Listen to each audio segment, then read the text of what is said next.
All right, a great afternoon once again to everyone who has joined us on this lovely dial, 32 FM 94.9, the station filling the air with laughter. Let's talk about sports in the next 27 minutes thereabout, as this is a scoreboard reloaded. We're here to take a look at all the latest headlines making the rounds in the exciting world of sports. And for today, it's all about the return of the FIFA Men's World Cup, the quadrennial world greatest showpiece. And of course, from the nations that began this tournament, we are down to the final eight. And we talk about the final eight, the Atlas Lions of Morocco. They look to become the first African side also to reach the semi-finals of consecutive FIFA Men's World Cup. And they have a date with the Les Bleus of France, who also would be hoping to reach the semi-finals 3 times in a row. And maybe the finals now, 3 times in a row. You know how much of a feat this would be for the Les Bleus of France. And as we talk about the FIFA Men's World Cup, there are other exciting headlines in the world of sports. Presently going on is the game that's in the Wimbledon. That's the WTA category. 𝐃𝐈𝐒𝐂𝐋𝐀𝐈𝐒 she's up against Caroline Muchova. One set apiece between these two talents, these two superstars. But for 𝐃𝐈𝐒𝐂𝐋𝐀𝐈𝐒, she looks like she wants to win the third set as they are in. That's the third set. But later today it will be Marta Kostyuk. She'll be up against Linda Noskova. That's later today. And of course, we know that tomorrow it's all about the game set to go down between the big boys. Jannik Sinner will be up against Novak Djokovic, and Alexander Zverev also who became the third German to reach the Wimbledon semi-finals. He would be up against the man who definitely is having a fairy tale at this year's Wimbledon. His name is Otto Ferry as well. And of course, let's expect the greater showpiece to go down. We talk about the interesting world of transfer. As of course, players are making moves. Bruno Guimaraes has come out to say that he wants to join Arsenal Football Club. And that is a note of warning to Newcastle Football Club. If we go back to last summer, what they did to Isak, would they do the same to Bruno Guimaraes? Or we talk about Manchester United after the signing of Ederson from Atlanta Football Club. They are set to actually closing on Andre Santos from Chelsea Football Club. But for Chelsea, they have announced the signing of Quenda from Sporting. That will talk about the interesting world of transfer. But there's one woman also. A move has been finalized too, that London Lioness. Her name is Alessia Putellas. She has won so many titles with FC Barcelona, female Ballon d'Or winner, and of course we know what she brings to the interesting game of football. So the FIFA Men's World Cup, of course, tops our list for today, as we have a game later today by 9 p.m. between the Les Bleus of France and the Atlas Lions of Morocco. The last time these two sides faced off was in the 2022 edition of the FIFA Men's World Cup, and the Les Bleus of France were victorious 2-0. Anades and Randall Kolomwani were the goal scorers in that encounter. But what it will be like later today, of course, you get the thoughts of Peter, who is with me in the studio this afternoon. Of course, Sabari said to miss the game, and of course, one man stands at the risk of missing the semi-finals. Should I'm talking about the Les Bleus of France, should they qualify into the semi-finals later tonight. But first, we join our partners, the BBC, to take a listen to what they have for us on today's World of Football update. We know it entails or it circles around the FIFA Men's World Cup. And I can tell you that for a few players, Gueye, Reece James, and Declan Rice, they didn't partake in any training for the Lions of England. But first, let's join our partners and take a listen to what they have for us. When we come back, we'll talk more about the FIFA Men's World Cup. World Football Update from the BBC. Hello, I'm Mike Perkins at the BBC Sports Centre with the latest World Cup news. FIFA's chief refereeing officer, Louigi Collina, says nobody can question the integrity of World Cup match officials. On Wednesday, the Egyptian Football Association asked FIFA to remove the officials involved in their 3-2 defeat to Argentina from future matches at the tournament. They claimed there had been double standards of officiating, but Collina called those allegations unfounded and backed the referee's decisions in the match. The quarterfinals begin on Thursday with the 2018 winners France facing 2022 semi-finalists Morocco. Alistair Bruce Ball looks ahead. We're down to just 8 teams, but the question remains, who can stop France as they try and reach a third consecutive World Cup final? Paraguay tried to provoke and stifle them in the last 16, but they were deservedly beaten by a Kylian Mbappe penalty. Now it's Morocco's turn in Boston in a repeat of the semi-final 4 years ago, which France won 2-0. That's one of 18 knockout games between European and African nations in the history of the tournament, and the European teams have won 14 of those, but 3 of the 4 African victories belong to this Morocco team against Spain and Portugal in Qatar and against the Netherlands on penalties here. That's why they won't lack for belief, and that's why France know this will be their toughest test so far. The winners will meet Spain or Belgium in the semi-final. Well, France have failed in their bid to have Michael Olise's yellow card from their win against Paraguay overturned. Olise's booking stands despite FIFA suspending a red card for United States striker Florin Balogun at the tournament, which meant he was available for a last 16 tie against Belgium. Olise, who has 5 assists at the World Cup, would miss his country's semi-final if France managed to beat Morocco and he receives another yellow card. And for more football news from the BBC, go to bbc.com/football. World Football Update from the BBC.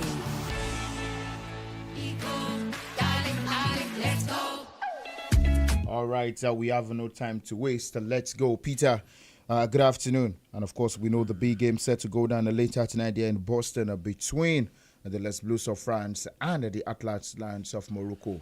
It's all about these two sides going into this game with the hope of making history. Yeah, going to the game. Well, maybe not both trying to make history, because for the Lions of Morocco, they've been here before, surpassed. France have won the World Cup twice, so it's not going to be new if they get to the next stage of this year's World Cup. But it's going to be an interesting time. I mean, we saw this 4 years ago. That was in the semi-final of the World Cup in 2022, and the French side won in that one. So a team will understand each other well in terms of some of these Moroccans, where they grew up in Europe. Some of them play with some of these French boys. So it's not new. It's not going to be a big deal tonight. But the big deal is that Morocco is the only African team remaining. I saw a report about the Moroccan Minister for Sport saying that they are not at the World Cup to represent Africa. They are there to represent Morocco. So his thoughts, his belief, his opinion, and I've said it before now that I'm not supporting anything because they're Africans, but now it's clear now to everyone that every man for himself. So it's going to be a good tie, but let me say this jokingly. I wish that Emmanuel Macron, the president of France, can just put a call through to FIFA's president, Gianni Infantino. He should have done that. Since that is the way everybody is going now, let everybody go mad. FIFA president, UEFA president, we saw the phone call. He was later trying to shalaye to everybody that he didn't put pressure on FIFA. Maybe Macron also probably would have put a call through to Gianni Infantino and just speak 1 or 2 French to him, and then see if that yellow card can be wiped out. But if there are players who can get booked in the game, Olise does not come into the picture. You saw the yellow card he picked against Paraguay. Yes. It was not something that was, it was not a tackle. It was him stopping the flow of the game. And, so we'll see tonight what happened. If they are leading comfortably, there's not at the point in time that Didier Deschamps might decide to pull him out of the game to keep him fresh and, of course, cut-free from the potential semi-final game against the winner between Spain and Belgium. So it's all going to play out tonight. Let me cut the chase. We're going to see both teams attack. That's the beauty of tonight's game. So it's not going to be one team packing the balls. Morocco will come gun blazing. We saw what they did to that game against Brazil. We saw how they also did in that game against, how was that in the round of 32 now that they went to shootout? Netherlands. So they will not come and sit back. They won't. If they didn't do that against Brazil, they didn't do it against Netherlands, they will not do it against France. And so I'm going to enjoy this 9 tonight game of both ends, a game of action, and just hope that this one will be incident-free officiating-wise, SAMIES. Well, Peter mentioned incident-free officiating-wise. But as we talk about the officiating, and we know the risk in which Michael Olise stands in missing the semi-finals, should they win their game later tonight. One man is going to be missing also for the Atlas Lions of Morocco, and his name is Sabairi. How much of a miss would he be? I remember yesterday we were having this conversation.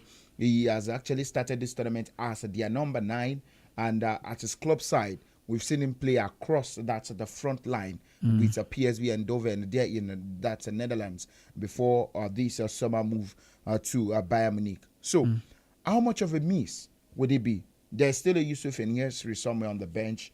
There is. Is he part of the squad? Yes, there is Sami also on the bench. So, which of those players do you think? You didn't mention Raimi. Raimi. I mean, the proper like for like. The proper like for the Bayern Munich band, American International. SAMIES, they played the game, most part of the game against the Canadians without the Bayern man that would have prepared for. I was talking about this off mic when we were having some football discussion yesterday. It's not even your proper number 9. That's what Saibari brings on board. As the Dutch side, PSV Eindhoven, he attacks from the flanks. But it's a player that you can use, just like you say, I have also Kylian Mbappe. Like you have players like Cristiano Ronaldo at that age, you probably see him in the middle, you see him across the line. So, wait to see how Morocco will go about it tonight. They'll put so much in terms of getting the ball to Raimi. Don't forget also, not just him, we saw how the I'm trying to remember the name of the club side that the Moroccan that got 2 goals against Canada now. Kunai, yes, scored 2 goals. I'm just trying to pick his club in Spain, Girona, and they've been relegated. He can also come from that deep playing position. Someone wants to probably say he plays behind number 9. He can score goals. We have not seen Brahim Diaz scored at this World Cup. Maybe tonight will be his night. So all going forward for the Moroccans, they're covered. And so I don't want to think that they will want to put so much on Saibari. Yes, give it to him. The player scored in all their games, bar the game against Canada where, of course, he was out injured in the opening minutes of that game. So they will be prepared for it, see how they attack. And that's the good thing for them because now they don't have Saibari. The French will be looking at who will they be looking up to, who will that man be that they will be closing down on that they don't know. So that's the beauty for it for Morocco. And like I said, I'm hoping that they will come out this time, push the French side all the way, and hopefully maybe this can go 90 or 120 minutes.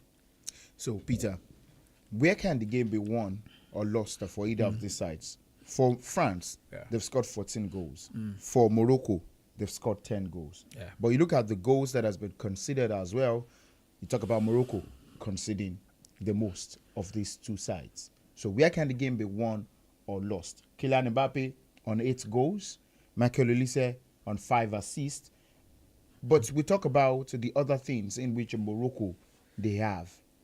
Hakimi leading as always. Bonou, great at a shootout. We've seen him prove this time and time. With the game, should the game get to that's a penalty shootout, I'm not sure we've seen Mike Maignan actually showcase his talent at this level. So that's why I'm asking you, where can the game be won or lost when it gets to the critical stage of this that's a game? The good thing about Mike Maignan, the AC Milan goalkeeper, is that he has also saved the penalty at this year's World Cup. The other good thing about Mike Maignan is that he's also a player or a goalkeeper that you can rely on when it gets into shootouts. But if you flip it to Youssouf Bono from Morocco, we've seen him over. He's been consistent in it. Each time Morocco gets to drag a game to a penalty shootout, you can be rest assured, take this to the bank, that the Al Hilal goalkeeper will keep you in the game.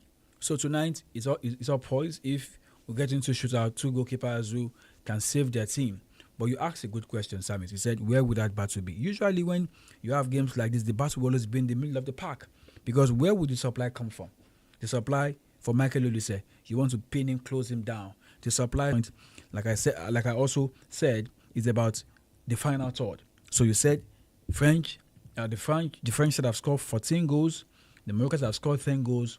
So it goes to say that tonight's game is going to be all attacking. And this will be players trained, caution into the wind. Nobody's going to sit back. Maybe when you get to score the first or second goal, you want to sit on it. But the first 15, 10 minutes, we're going to see both teams go all out to score. They've been scoring. So why would they want to keep us watching a game that will probably end goalless? So the chance will come. Where will it come from?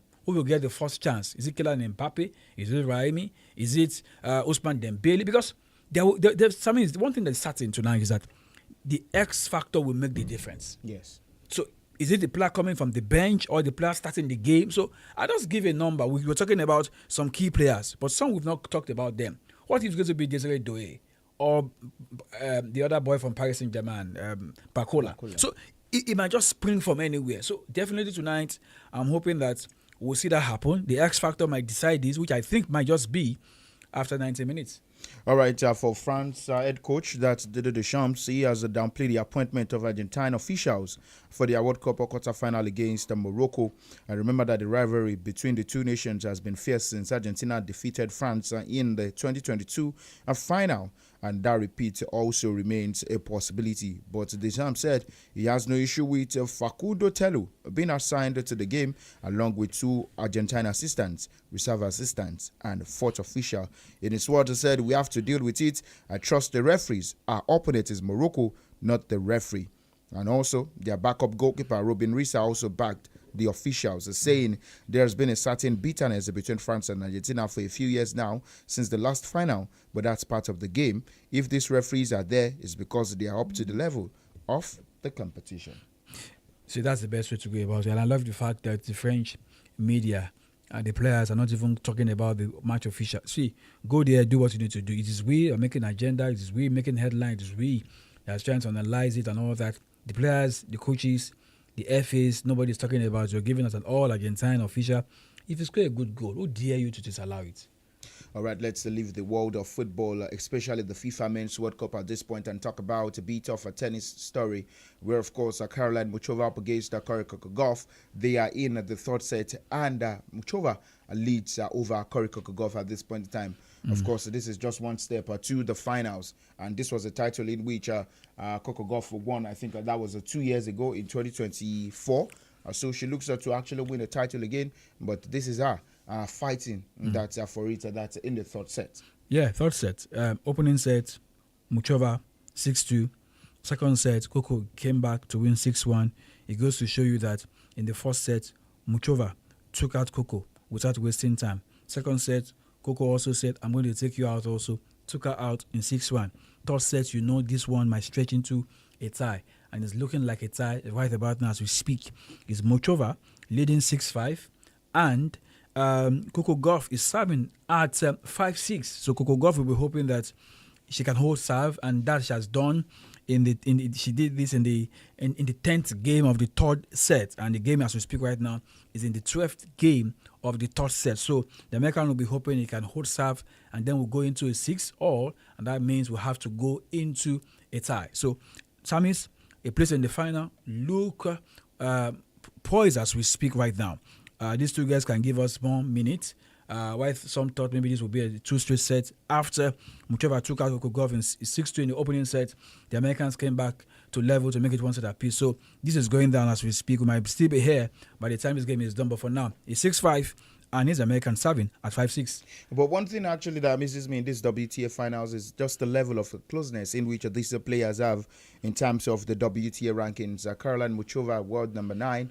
𝐂𝐿, of course, she has gone down the pecking order, now world the number 7. And the game set for later today also, the game between Matia Kostyuk and Alinda Noskova, world number 13, that's Kostyuk, and Noskova, world the number 12. But quickly, Kostyuk against Noskova, who do you think is going to make it into the finals to play in the center court?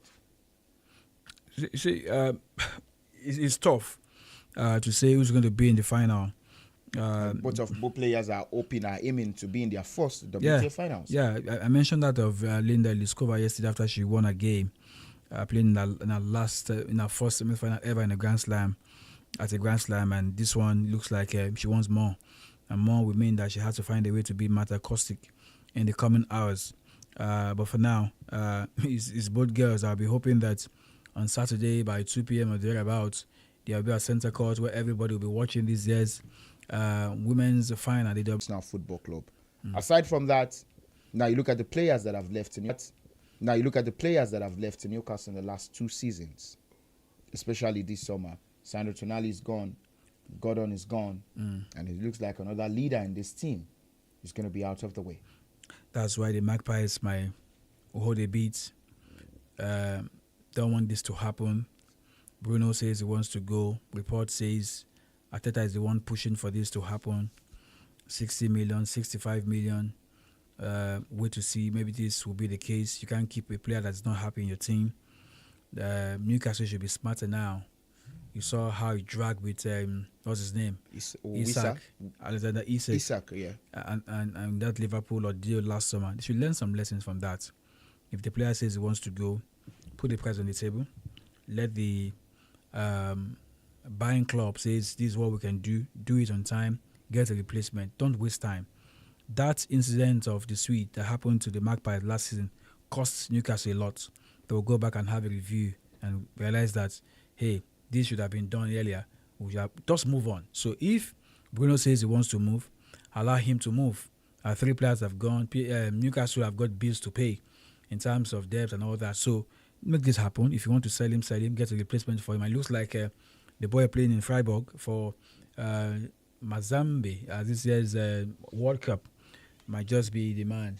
Looks like they're looking at 60 million to sign him. So, all of these for Newcastle, advice for me for them is that if a player is not happy and he wants to go, he wants to play Champions League football, it's a Brazilian international, he has played at the World Cup this year, start game for Carlo Ancelotti, he wants something bigger. So you don't have a choice. Do it and let him go. But Arsenal Football Club, they've announced the signing of here from Leeds United. And of course, we still have a much more on transfer story where Granit Xhaka has also said he's not leaving Sunderland. Peter definitely was against that. Chelsea are getting the services of the Swiss captain. Yeah, I was against it. But one thing I also want to add is that while he's saying he's going to stay with Sunderland Football Club, good for him. Ħabi Alonso, was in the Chelsea training ground earlier today, and it's good to see him just waiting for his press conference and see what he will be saying about the vision and what he intends to bring to the table to the Club World Cup champion. That's Chelsea Football Club. Chelsea are selling players. Santos have joined Manchester United for 50 million.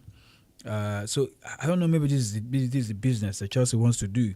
You know how many years this boys got? Most of them like joined Chelsea 8, 9, 10 years.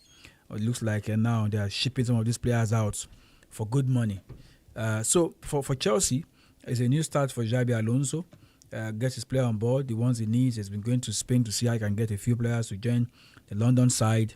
And the other thing I want to talk about, SAMIES, is that Karim Adeyemi also might just be on his move, on his way to Barca. That will not stop them from still trying to sign Julian Alvarez. All right, still talking about all of these headlines from the world of sports, especially transfer. Paris Saint-Germain's South Korea attacker Lee Kang-in is set to join Atletico Madrid in a deal worth almost 40 million euros. And of course, the 25-year-old who joined the French club in 2023 from Real Mallorca and won the Champions League twice and Ligue 1 3 times during his spell at the Parc des Princes. This is definitely a guy who has had limited game time, 16 goals in 124 appearances. But I still said that was limited, if you ask me. Yeah. Most of these 124 minutes appearances are from the bench. And not just him alone joining Atletico. I think this one is done, confirmed. He's back from the World Cup, have his medicals and unveiled. Not him alone. Martin Højlund, the Dane, the captain of Sporting Lisbon, also is on the verge of joining Atletico Madrid. He's an Arsenal fan, by the way. So definitely, I think that is our parting cue on the show this afternoon. But I can also confirm to you that Mexico, they have appointed Rafa Marquez as the new coach after the FIFA Men's World Cup. Of course, you know that we would be here tomorrow. That's by 9:15 to discuss more headlines to make it a rounds in the world of sports. But of course, let's enjoy the game set to go down by 9 p.m. later today there in Boston between the Les Blues of France